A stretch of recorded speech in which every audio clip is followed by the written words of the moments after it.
വീണ്ടും മേഘവിസ്ഫോടനം, മിന്നൽ, പ്രളയം. വിവിധ ജില്ലകളിൽ അതിശക്തമായിട്ടുള്ള മഴ, വെള്ളക്കെട്ട്, വീടുകളിൽ വെള്ളം കയറി, കിണറുകൾ ഇടിഞ്ഞു താഴ്ന്നു എന്നുള്ള വാർത്തകളും പുറത്തുവരുന്നു. ജനങ്ങളെ മാറ്റിപ്പാർപ്പിക്കുന്നു. വിവിധ ജില്ലകളിൽ ദുരിതാശ്വാസ ക്യാമ്പുകൾ തുറന്നിരിക്കുകയാണ്. ജനങ്ങളെ ഒഴിപ്പിക്കുന്നു. അപ്പോൾ വളരെ പ്രധാനപ്പെട്ട അപ്ഡേറ്റുകളാണ് ഈ ഒരു വീഡിയോയിൽ പങ്കുവയ്ക്കുന്നത്. എല്ലാവർക്കും വീഡിയോയിലേക്ക് സ്വാഗതം. തോരാതെ മഴ, തീരാതെ ദുരിതം. സംസ്ഥാനത്ത് കനത്ത മഴ തുടരുന്നതിനിടെ മഴക്കെടുതിയും രൂക്ഷം.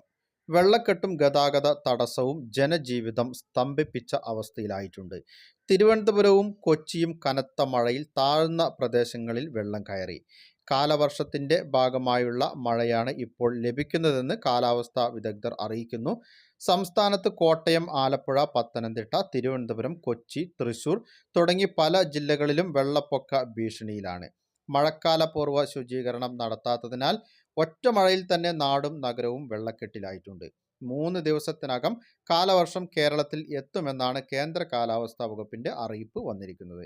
മലവെള്ളപ്പാച്ചിലും മിന്നൽ പ്രളയങ്ങളും പ്രതീക്ഷിക്കുന്നതിനാൽ ജനങ്ങൾ അതീവ ജാഗ്രത പാലിക്കണമെന്നും കാലാവസ്ഥാ വകുപ്പിന്റെ അറിയിപ്പുണ്ട്.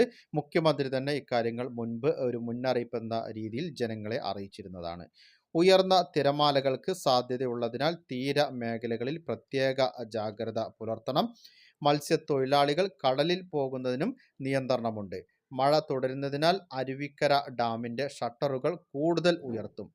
തിരുവനന്തപുരം ജില്ലയിൽ മണിക്കൂറുകളോളം നിർത്താതെ പെയ്ത മഴയിൽ നഗരവും പ്രാന്തപ്രദേശവും വെള്ളത്തിൽ മുങ്ങി.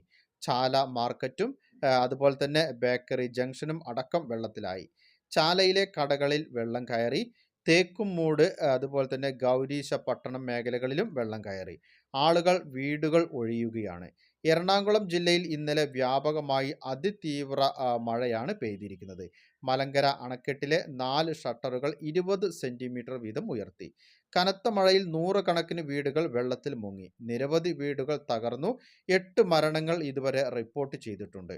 എറണാകുളത്ത് കളമശ്ശേരി ഉൾപ്പെടെ ഇന്നലെയുണ്ടായ തീവ്ര മഴയ്ക്ക് കാരണം മേഘവിസ്ഫോടനമാണ്. രാവിലെ 9:30 മുതൽ 10:30 വരെ പെയ്തത് 103 മില്ലിമീറ്റർ മഴയാണ്. ലഘുമേഘവിസ്ഫോടനം ആവർത്തിക്കും. അറബിക്കടലിൽ അസാധാരണമായി കൂമ്പാര മേഘക്കൂട്ടം. മിന്നൽ പ്രളയത്തിനും മണ്ണിടിച്ചിലിനും സാധ്യതയുണ്ട്. മുൻകാലങ്ങളിൽ കൊങ്കൺ തീരത്തിനു സമീപമുള്ള അറബിക്കടലിലാണ് കൂമ്പാര മേഘങ്ങൾ കൂടുതലായും രൂപമെടുത്തിരുന്നത്.